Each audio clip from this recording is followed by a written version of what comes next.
I think this was like the right strategy to try and eliminate the Necrons early. Yeah, because I think they, especially when they've got a decent honor guard and stuff like that, they could be a fucking balls to take out. So yeah, there are several tenets of actual warfare that we should hold true to. Like the first being, don't start a land war in Asia, and unless you are the Mongols. Second, don't invade Russia in the winter. And third, don't fight on two fronts. Yeah, or at least make sure if you are invading Russia in the summer, you'll be done by the winter. Looking at you, Operation Barbarossa. Indeed. We talked about so I'm gonna circle back around to a conversation we had in several weeks ago at this point, probably months, but I was editing it today, so that's why it's in my head, about talking about whether we think it's a modern or an ancient battle that fielded the greatest number of troops on either side. So certainly, when it comes to death toll, you were correct in what you said of Stalingrad outpaces basically everything. Yeah, Stalingrad was crazy. I think it's like the Russians lots of these records are sealed behind Russian vaults and like Russian archives at the moment, which we're only gradually getting access to in the West, which maybe is fair enough. But I think some Western historians estimate the Russians lost 1 million men at the Battle of Stalingrad. The conservative estimate on both sides in Stalingrad was 2 million. The upper limit is 5.5 million. It's crazy. Which is an absurd number of people. But Russia lost a lot of people. Like Russia lost like 70% of its male adult population over the course of World War II. It's mad. The losses are incredible. I remember I read a book about Stalingrad, just about that one conflict. It was fascinating. I mean, it was a dreadful, brutal, unthinkable loss of human life. But historically, it's incredible to read about this. That this was allowed to happen. That this many people had to die. One of the ones that comes up a lot when you look at the ancient ones is, have you heard of a battle called Cannae? I've heard of it. I don't know much about it. So Cannae, it was the Romans against the Carthaginians, against Hannibal. Yes. And it's often said, correctly, that it's basically the oldest battle for which we have detailed descriptions of like formations and troop movements and stuff like that. And it's a really interesting one because it's one of the first it's the first documented case of almost any actual, troop movements, but one of the things they say is that there was basically like a kind of pincer maneuver of basically the Carthaginians deliberately put their weaker units in the middle and their stronger ones on the outside. The Romans charged in a line towards the centre of the Carthaginians, and then as they did, the stronger units on either side just kind of closed in around them. But this was over such an area that basically the legionnaires at the back didn't realise what was happening at the front, so kept pushing forward and basically pushing everyone into this enclosing trap. And it was something like, to a relatively small number of Carthaginians, like 1,000 or two, 50,000 Romans died. Dear. It's mad. For ancient warfare, where populations were so much smaller, that's an unthinkable amount of men. Yeah. I remember that's cities worth of men. Yeah. There was a really, really good video that I found on YouTube not too long ago where it was an Oxford, as in University of Oxford, professor who was deconstructing historical battles as portrayed in popular films. Yeah. And just based on his knowledge, he was like, so this is bullshit, or like, okay, this is fairly accurate, yep, this is how they fought, etc., etc. And the kind of things that like he was saying were actually really, really interesting. He's like, oh, this is not how a formation would fight, or it's like, oh, they have the wrong weapons for this particular period. And have you ever seen the movie Alexander with Colin Firth? Absolutely not. It's like, not Colin Firth, Colin Farrell, sorry, my apologies. Oh, even worse. It's not a great movie, but apparently like there was an Oxford professor who was consulting on the staff for it, and he's like, this was like a very accurate depiction of medieval warfare. It's not all that exciting to watch, but like he's like, as far as ancient warfare goes, everything that we know points to it being I've always heard a really good one is, you've watched Game of Thrones, haven't you? Have you? Up until a point. You can tell me. Basically, so there's a battle in that. It's towards the end. It's beyond the edge of the books. Okay. I haven't watched that then. Yeah, but it's said to be a very accurate one just because it's basically just like two armies in basically a field of mud, and it's not like fighting like individual people dueling each other. It's like two guys will be fighting and a third guy will just come up behind and just like stab one of them because he's wearing the other team's colours, like stuff like that. It's just a really like a dirty battle. It's like, yeah, that's actually probably relatively accurate. Yeah, that's one of the things that this guy in this video that I was talking about bore out. So one of the things that he really characterised was how the Greek phalanx worked. Yeah. And one of the reasons that that didn't happen with the Greek phalanx is that like two bodies of fighting men who would fight for about 20 feet apart with walls of pikes. Yeah. And like the rate of attrition was incredibly low because these were incredibly skilled soldiers. They fought like 12 feet apart at the end of a pike. And like who won the battle was based on who had the best discipline. So as in who could reposition the phalanx quickest, who like had the stamina and the martial discipline to keep fighting for hours and still follow orders and reposition and wheel and stab and push for an opening. Yeah, the Game of Thrones one essentially does a similar kind of attrition-y thing of, in the end, ends up being a small number of the enemy's forces basically encircled, and they just do a constant thing of just pikes forward, shields push forward, pikes forward, and basically just close in and just squeeze them. And it's like, yep, that would work pretty well. For all, as we're talking about human innovation and how military technology adapts really, really quickly to deal with things like armor. Like if armor gets better, guns are developed, right? If chainmail is developed, then you build an arrow that penetrates chainmail, right? But then the best, most effective strategy for most of medieval like warfare was a guy with a really long, sharp stick just stabs what's in front of him and just keeps doing it. There's another cool thing I came across, partly researching this series and partly because like I'm interested. Shockingly, viewership. I play 40k. I'm interested in military history. Who could possibly have imagined, right? Another thing, like, if you like 40k and/or D&D, you probably like military history, but. There's a guy who's a statistician, so not dissimilar from yourself, Doctor. He's like a data scientist or a statistician in his day job. But he just likes military history. Sounds like a fucking nerd. what kind of nerd is this guy? But he's also like a kind of amateur historian and he likes military history. So he developed what he calls like a statistical model for calculating the best commander in history. So his model takes into account what an average commander would have done in a situation versus what the outcome of the battle was for a particular historical commander. So it balances force multipliers, like if you had better technology relative to your opponent, if you had a numerical advantage in the number of soldiers that you had, if your men were like well fed, etc., etc. And he punches all this data for various military commanders into his model. And it spits out a score for each commander that he punches into it to work out who, objectively, mathematically speaking, is the best commander the human race has ever produced. Who do you think? Again, it's just his model. There's just one guy who did this. Like, it's not really representative of actual warfare. But who do you think it is? My money would go on either Alexander the Great or. Maybe not Genghis Khan because he was not great. He just had a lot of people. I'd say Alexander the Great. Final answer. Alexander the Great. So Alexander the Great is not even close. But there's reasons for that we'll discuss in a second. But apparently by a factor of 10. So like 10 times higher score than like the next nearest commander was Napoleon Bonaparte. Ah, interesting. Yeah. Now, there's reasons for that. Like, obviously, Napoleon was an incredibly skilled tactician. But, in fact, there's this really lovely story of Napoleon. Not lovely, because a lot of people died, and that's not lovely. But a really interesting story about Napoleon where he was handed a weather report, and he took one look at it, and he told his man, okay, we have to deploy into the valley. And they're like, but sir, we'll be advancing right into the guns. It's madness. Why would we do that? But he looked at the weather report and saw that fog was descending. Yeah. And like the guy just had the kind of mind where at a glance he could deduce that and he could just win battles this way. But the reason also made the mistake we discussed earlier of invading Russia in the winter. We'll come back to this invasion of Russia because I know I looked up quite a bit about Napoleon like a while ago. I'd love to read a formal biography of him, but we can get it. We can use their catacombs against them eventually, which is a bit weird. We can get in this one, but I don't know where we can get out if that's the case. Yeah, I'm not sure either. Let's see what happens if we do that. In we go. You can put a lot of things in the catacombs. But yeah, the reason Napoleon scores so highly in this guy's model is that he lived in a time where emperors still led from the front.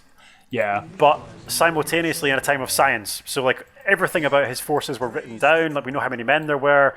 We know like who they fought and how many men they killed and how many casualties there were. Whereas we just don't have this information for someone like Alexander the Great or Julius Caesar or Hannibal of Carthage.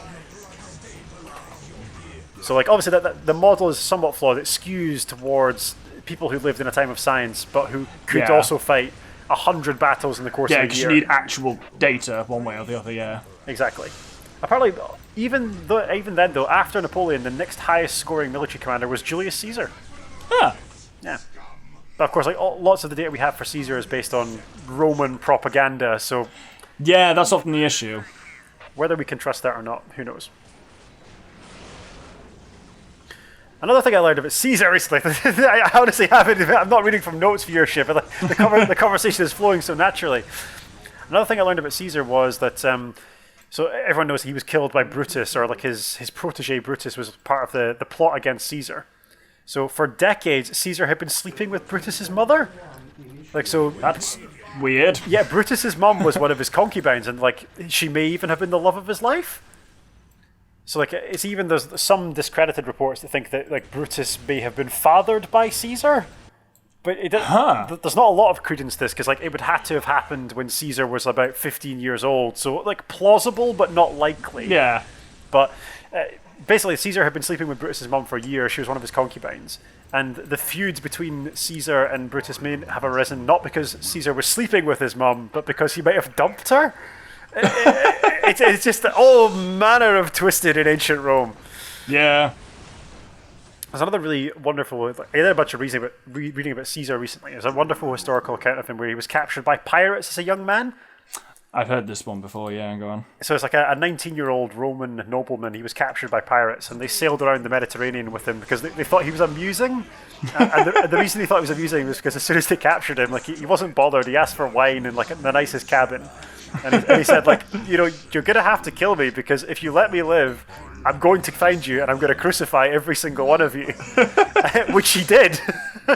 So that the pirates made the mistake of ransoming Caesar back to his family, and as he just told them, the first thing he did, he spent a year of his life tracking them across the Mediterranean, and he did find and crucify every single one of them, which is an awful thing to do to people, even people who have kidnapped you. But I suppose, like, if you are literally the master of the known world and you're Julius Caesar, maybe that's what you do. Master of mankind. Yeah. I mean, yeah, in fact, there's a lot of the stuff about, as I say, a lot of the Space Marines Emperor stuff. Obviously, even just the title Emperor. Yeah, indeed. So, do you know much of the history of the story of the title Emperor? And no. Especially in the Victorian era. Tell me.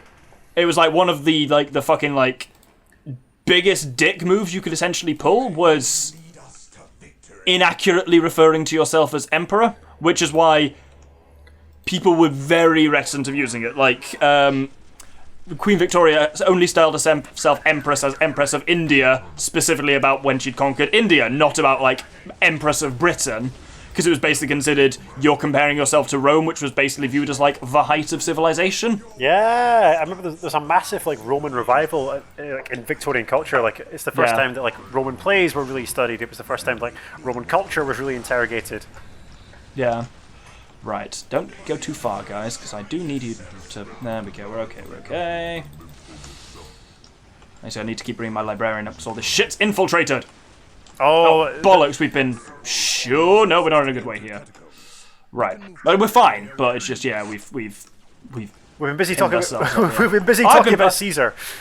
Don't worry, I've been paying attention to what I've been doing. Oh, I know, I'm just providing like a backing track effectively, but I think... That's kind of what you're here for, yeah. You see that ridiculous... I can't lose my focus so much, but I can respond to a conversation, I just can't guide it.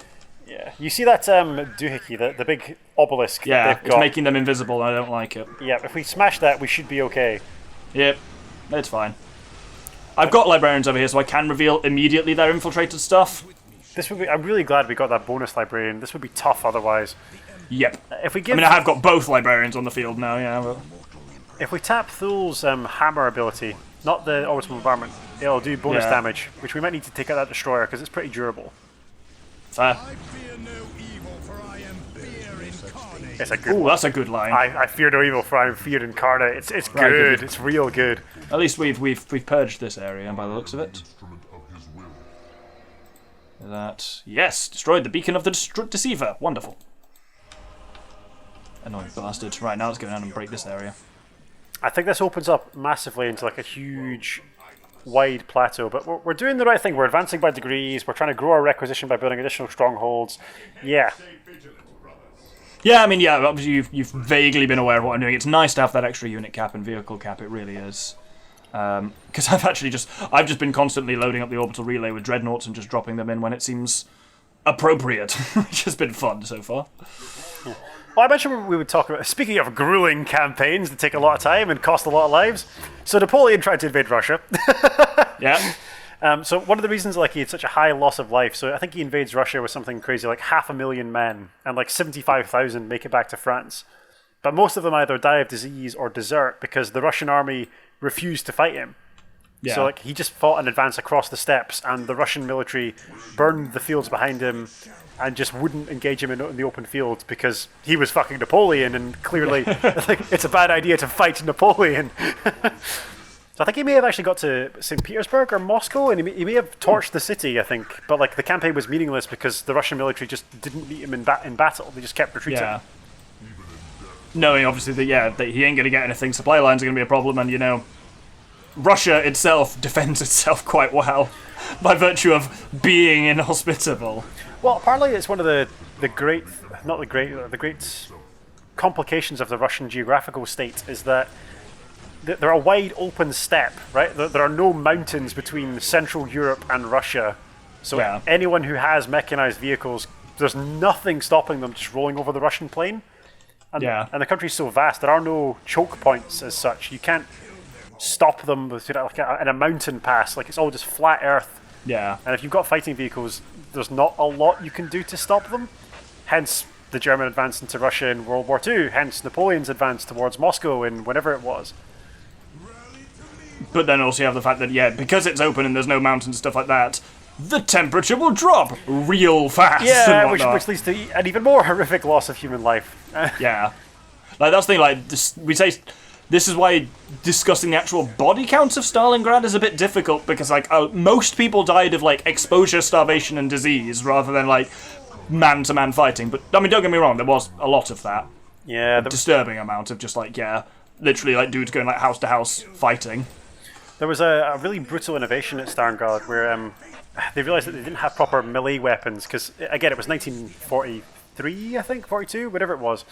But, like, there was no need for, like, swords. So what they did, they would take entrenching tools and shovels, and they would sharpen the edge of the shovel. Jesus. And basically, like, the shovel becomes an axe, right? I mean, it's a big, heavy, like, metal thing on the end of a big wooden handle. It's basically an axe. Yeah. And that was the reality of kind of like house to fight, house to house, like close quarters combat in Stalingrad. Oh, fuck off. We are the Emperor's chosen. Yes, most beneficent one. I remember reading, because like you spoke that Russia lost about 70% of its male population, which I can fully believe. But they drew men from all across the Russian, I don't want to call it the Russian Empire, but all across the Russian state to go and fight Stalingrad. Yeah. And some of them just had no conception how modern firearms worked. So just at Stalingrad alone, there were about a dozen recorded cases of Russian peasants who just didn't understand how to use their firearms. So there was one Russian soldier who he loaded something like 27 rounds into the chamber of his rifle, and then fired it, and and obviously it just exploded and killed him, because like that's not how rifles are meant to work. But this man was obviously from like way in the Russian interior. He'd never even seen a modern firearm, but then was expected to go and fight Germans. Mad. Absolutely mad. Crazy that's in desperation that a relatively modern nation state had to do this. Yeah, I kind of forget how quickly technology basically did advance in those times. That in a lifetime you could go from like dudes fighting man to man to like shelling and artillery. Winston Churchill is always the one who's given his example. So at the start of his life as a young man, he fought in the Boer War in South Africa, where like people still fought on horseback with lances. Or like, they used cavalry. I don't think they were very effective because guns did exist, but there were mounted like regiments of cavalrymen who still fought with lances. And then by the end of Churchill's life, atomic weapons had been developed, and you could kill tens of thousands, if not hundreds of thousands, with a single bomb. Yeah, it's mad. It's really frightening. Onward to glory. Oh, there's I think we might be losing a strategic point. There's a big a red. What the? Oh no, it's just. Oh, the scarabs. Okay. Oh god, that was scary for a moment. Bugger me. Yeah, that was a bit. This is the rear guard here, whose job is basically to defend my base while everyone here pushes forwards. That servitor's probably not going to make it. This is a scary point, this one. There's so many sides. It's so open. It makes it very difficult to know where to advance. Yeah.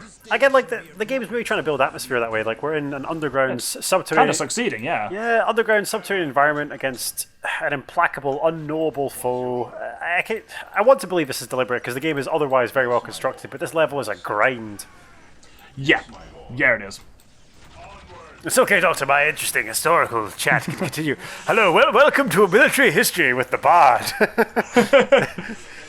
Let us know in the comments, viewership. I mean, we'll keep doing this if you want. We can actually play some more deliberately medieval warfare-themed games if you desperately want us to. But tell us in the comments, like, are you enjoying the kind of commentary and military history? We're obviously just doing this to kind of fill the silence while the Doctor wins the game. But let us know how you feel about it. Is it fun? Is it weird? You let us know.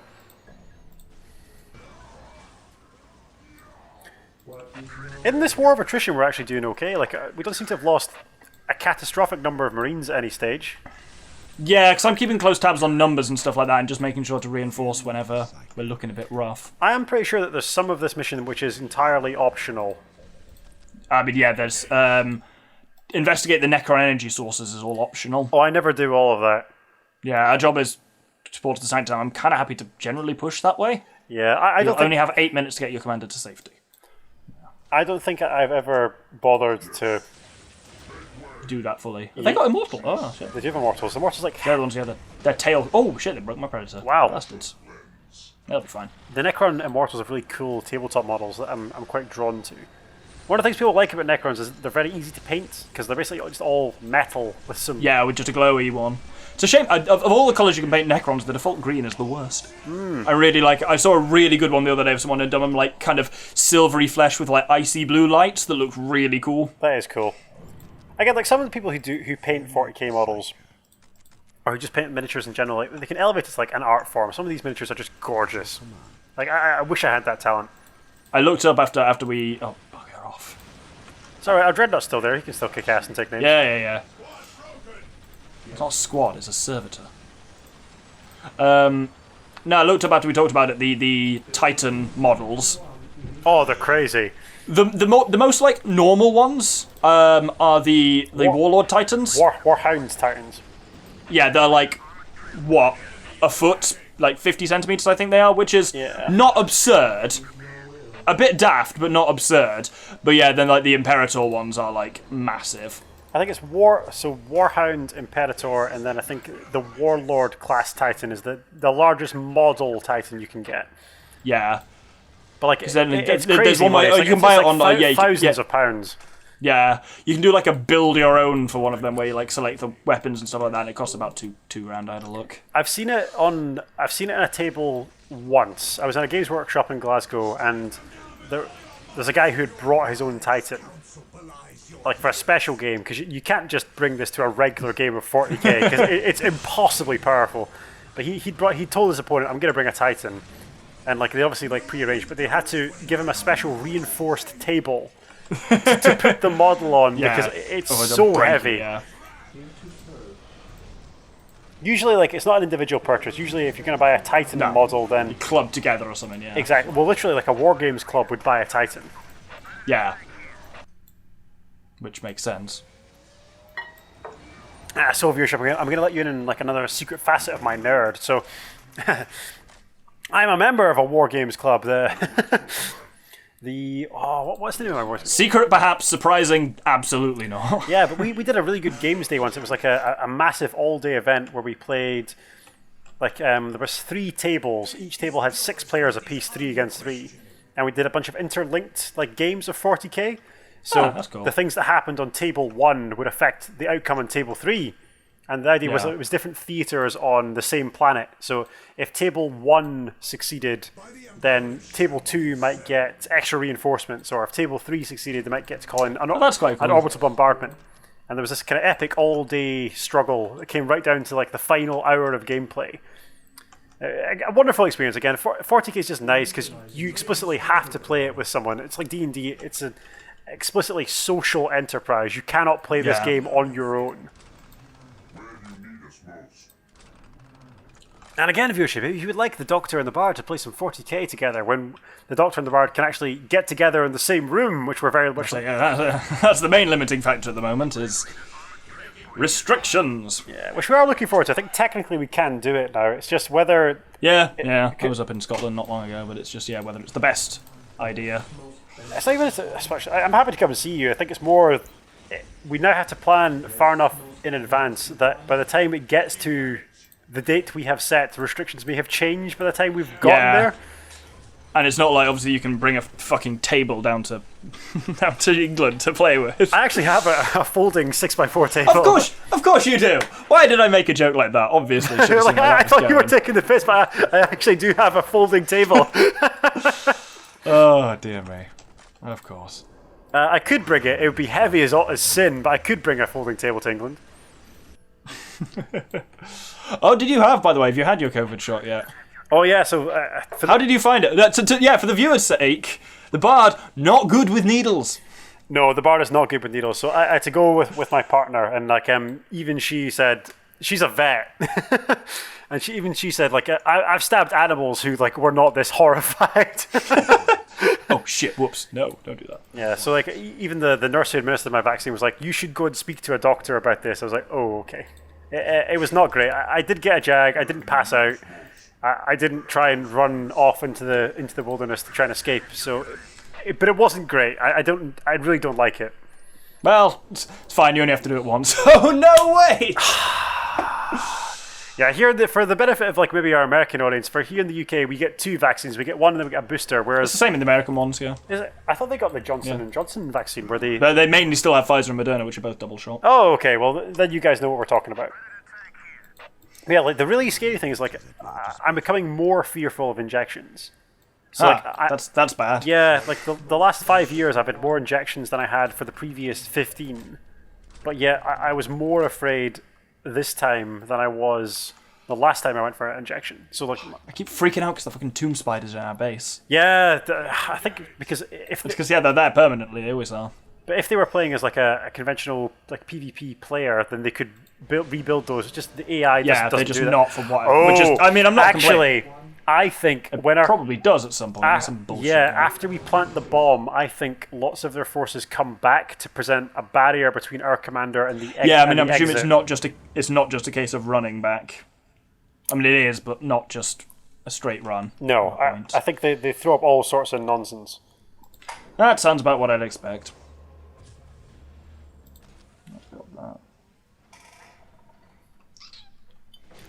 Are you still drinking, by the way? Yes, conceptually, but I have run out actually, so now might be a good chance to recharge. Okay, we're gonna call Just we're gonna call it, I guess, a brief break viewership. So if you're enjoying the series, post up, tell us in the comments, like, share, subscribe, do the whole shenanigans. Like, we love it when more people get to watch our content. So the Doctor and I are back in a moment, and have a good night for now.